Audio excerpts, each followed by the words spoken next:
Hello everyone. Good morning, good afternoon, good evening, depending upon when you are watching this video. I am Shashi Kumar. I am Chief Mentor at CHAMPS CA Academy. I am a Chartered Accountant and a member of Institute of Chartered Accountants of India, as well as a member of Institute of Cost Accountants of India and a Chartered Management Accountant as a member of Chartered Institute of Management Accountants of London. Also, I am a certified internal auditor from Institute of Internal Auditors, USA, and a certified management accountant from the Institute of Management Accountants, USA, and a chartered global management accountant, which is awarded as a credential jointly by AICPA of USA and CIMA of UK. These are my educational and professional qualifications, and these professional qualifications are in addition to the basic university education of commerce and law, which means I'm a commerce graduate, BCom, and a law graduate, LLB as well. I had earlier pleasure of working with some of the renowned multinational organizations abroad, particularly in Dubai and Bahrain. Later on, after coming back to India, with an interest in academic delivery, we have started CHAMPS CA Academy, and since then I have been teaching various subjects at CHAMPS. Now, as far as the foundation, that is CA Foundation, is concerned, I am going to focus on particularly one of the areas of this CA Foundation syllabus, that is business economics. So, business economics is 60 marks part of a paper consisting of both business economics and business and commercial knowledge.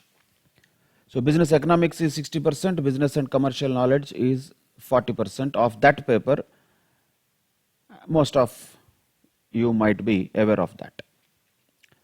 Now, first let us understand the contents of this particular subject, what should be the approach in learning this subject, and particularly also the examination pattern of this paper, and most importantly, how to score maximum marks in this particular paper, with more focus on business economics part, that is the 60% portion of this paper, which is paper 4 in foundation, that is CA Foundation. Let us see the various aspects of syllabus outlined in this paper. Once again, the part of business economics only. So, quickly let us go through what is the business economics part of 60 marks is going to contain, and what are the objectives of our learning as far as this paper is concerned.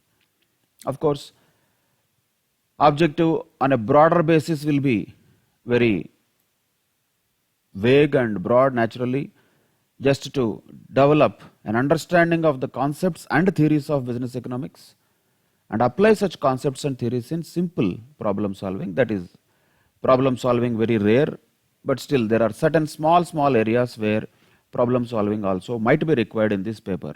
Majorly, the objective of this paper is to understand the concepts and theories in business economics, majorly that. So, the focus area will be the concepts and theories in business economics. What could be those concepts and theories? These are all contained in broadly 5 chapters. Chapter number 1 is about introduction to the business economics, which just contains the nature and scope of business economics, giving us a background of what business economics is, what is economics first of all, why are we using this word business economics, and what are the different types of economics, or we can say the branches of the field of study called economics, and what will be the scope of our subject matter, that is business economics. That will be contained in the first unit of chapter 1.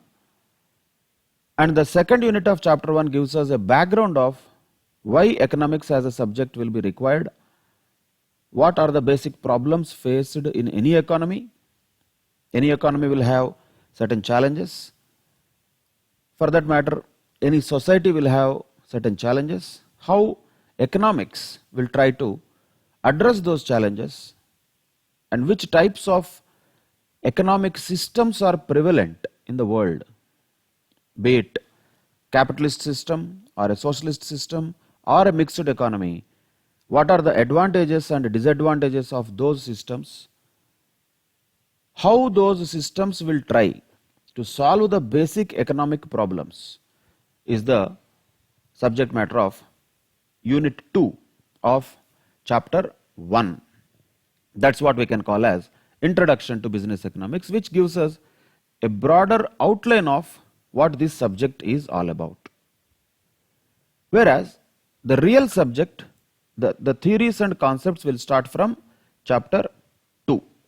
That is where we'll have the theory of demand and supply. So in this particular chapter 2, we have 4 different subunits, though they are actually published as 3 units only in reality. We can just broadly classify them into this way.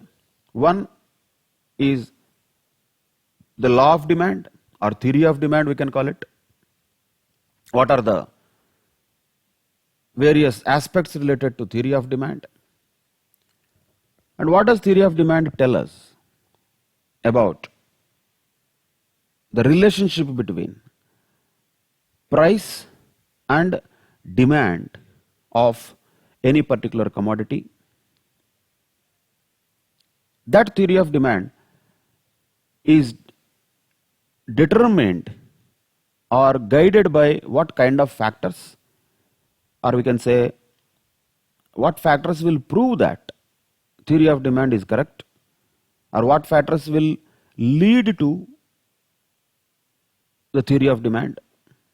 All these things will be part of, in a simple heading, the law of demand, which also contains what is elasticity of demand and different types of elasticity of demand, price elasticity, income elasticity, cross elasticity, and this is where exactly some bit of calculations also would be required to be done.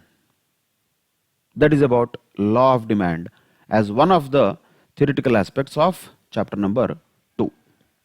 And then there is the theory of consumer behavior, very important theory that also.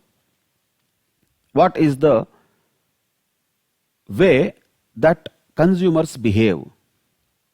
What will be the different ways that consumers behave according to Marshall and according to different types of approaches, including indifference curve approach. So different types of consumer behavior theories are contained in the theory of consumers behavior. So one of them is theory of demand, one of them is theory of consumer behavior. Demand forecasting is a generic discussion which is not that useful at this level, which will have to be done definitely, but at a very later level, not even at CA intermediate level, even at CA final level, using certain statistical techniques, forecasting techniques.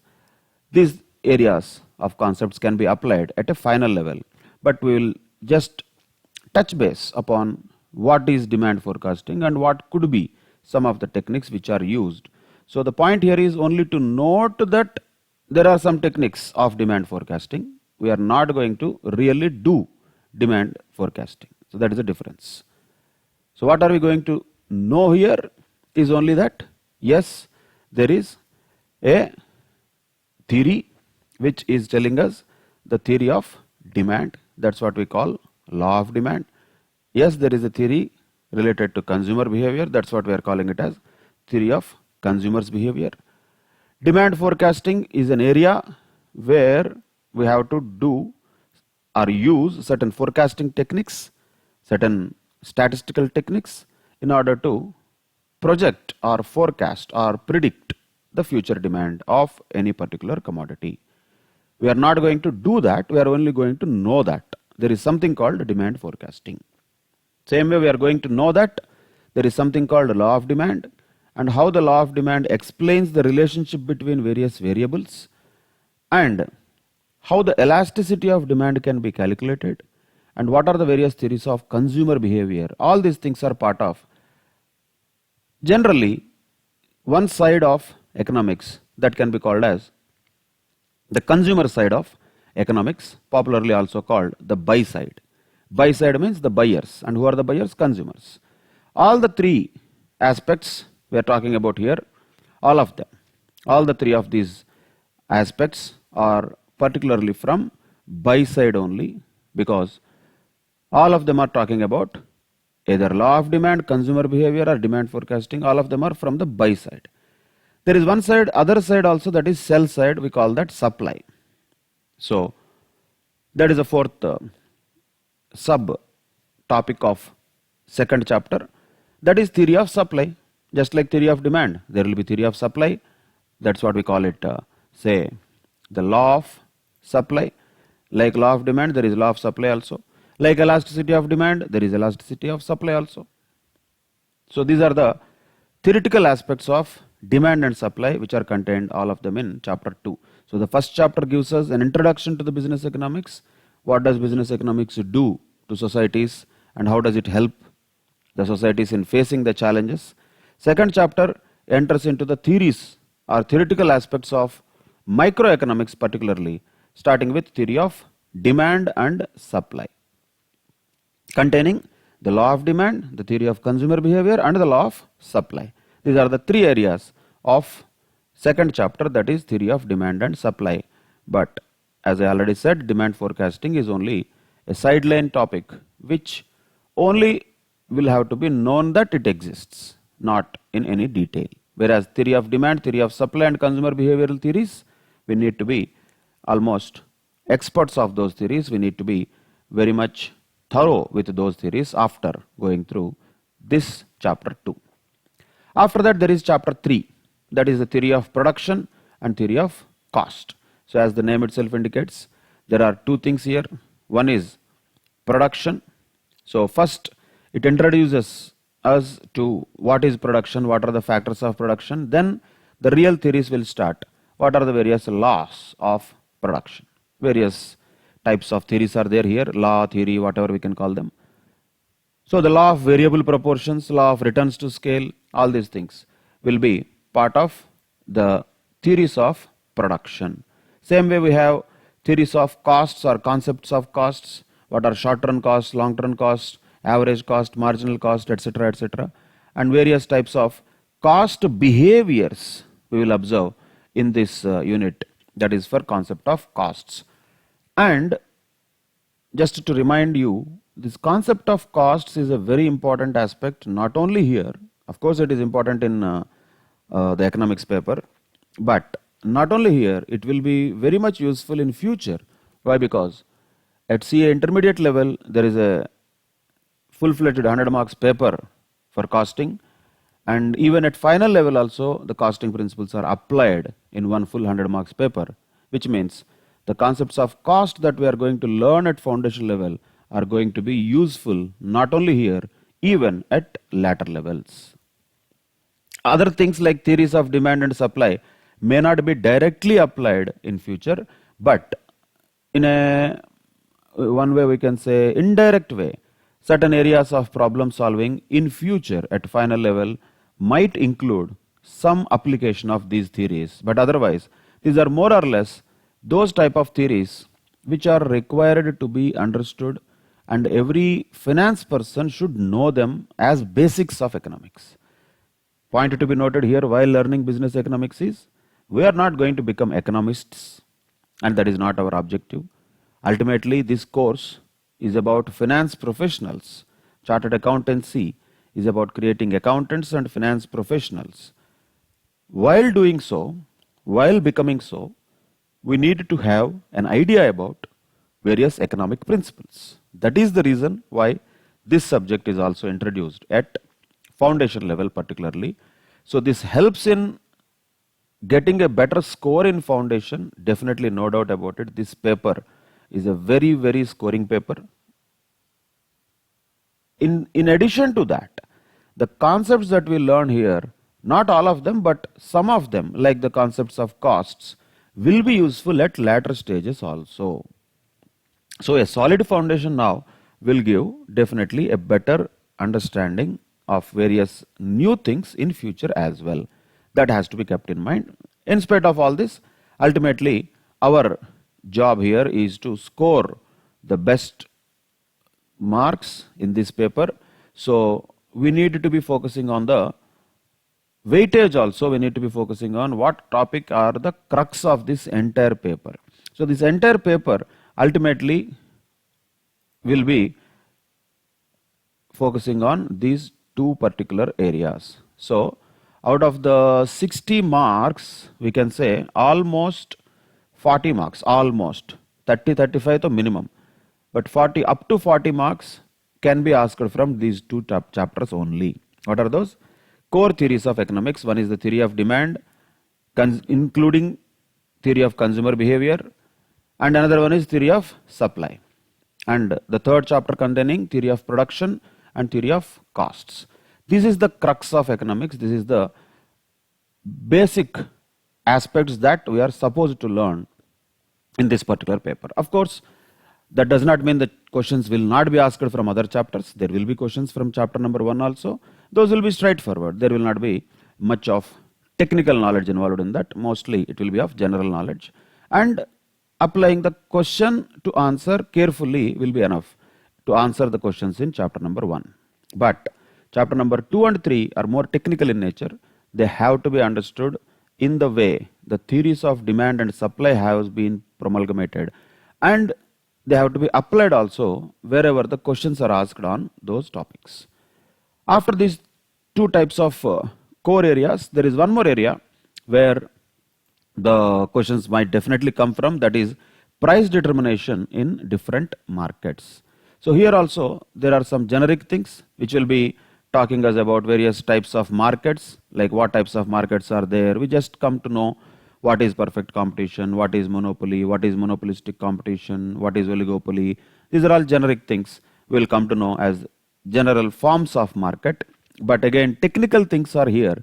How to determine prices in these markets. That is a technical aspect which is contained in chapter number 4. That is also a very important chapter, technical chapter. So 2, 3, 4 are core technical chapters. Within them also 2, 3 are very crucial. More than 35 marks can be expected from that. Easily 10 marks can be expected from chapter number 4 itself. So 2, 3, 4 put together easily will cater 40 to 45 marks minimum out of this paper. So remaining 10-15 marks will come from chapter number 1 and chapter number 5. 5 is a small chapter, 1 is also a small and generic chapter. What does chapter number 5 talk about? This is not actually microeconomics, but still we have this in the syllabus. What are business cycles? What is the meaning, phases, features, and what are the causes behind the business cycles are all contained in chapter number 5. That is the overall syllabus of business economics paper, which is giving us 60 marks out of the total 100 marks of this paper number 4 in CA Foundation. This paper is very scoring, as I already said, because BCK also is a very scoring component of 40 marks with more memory and lot of repeated reading and revision. Anybody can score very good marks in BCK. With conceptual understanding, And practice of questions, anybody can score very good marks in business economics also. So these are the two things where maximum score should be gained in CA Foundation. Remaining papers will give scores to pass the examination, definitely yes. Like the way of scoring will be not same for remaining papers in general. For example, somebody might be very comfortable and very, you can say, expert type in solving the questions of mathematics. Somebody might not be comfortable with that. Somebody might be very comfortable with accounts. Somebody might not be. Some are comfortable with theory subjects, theory papers like law. Some are comfortable with numerical subjects or numerical papers like maths or accounts. So different persons, different students will have different types of strengths and weaknesses. But the point again to note is, nobody can say, I have a weakness in one thing, so I'll fail in that. That is not possible. That's not a choice. We have to pass. We have to come over. We have to overcome those weaknesses and get through these particular papers. That is why we need to be focusing on each paper. Wherever our strengths are, we need to score more. Wherever our weaknesses are, we have to make sure that at least we are safe in that paper. So the point I want to make here is, yes, each of the papers is unique. You cannot have a same approach for each paper. However, for many people, there might be a little bit of up or down in any of the other papers. When it comes to paper number 4, there should be only up. There is no possibility or requirement of down. That's what I meant to say. For everybody, commonly scoring paper is paper 4. Paper 1, 2, 3, somebody scores or somebody do not score. It depends upon their individual choice sometimes and their bent of mind also sometimes. However, if anybody does not score in paper 4, I would say 100% we are the ones to be blamed, because this is by nature a very scoring paper. This should cover all the marks which are required for the aggregate score of CA Foundation. If not, we are doing a crime. Understand that carefully. Economics is the paper, or economics and BCK is the paper where maximum score can be obtained and should be obtained always. So keeping that in mind, we need to enter into this subject of business economics, and these are the 5 chapters we can say contained in this syllabus of business economics of CA Foundation. One is introduction, second one is theory of demand and supply and consumer behavior theories, third one is theory of production and cost, fourth one is price determination in different markets, which includes understanding of what are various types of markets and also understanding how the price is determined in those markets. And the 5th chapter is about business cycles. How do they occur? What is the reason behind these cycles? What are the features of them? All those things are contained in 5 different chapters of business economics. This is the way the lectures are going to be in future also for the topic or for the subject of business economics. So as an introductory lecture, today we will conclude with the syllabus understanding of various contents and objectives of learning of this paper and this subject of business economics. And in the next session, we will continue with the real subject of business economics. We will enter into the chapter 1, background and introduction of economics. What are the various branches of economics and why do they differ from each other? These aspects, we will start a discussion about them in the next class. Till then, take care. Bye bye. Thank you.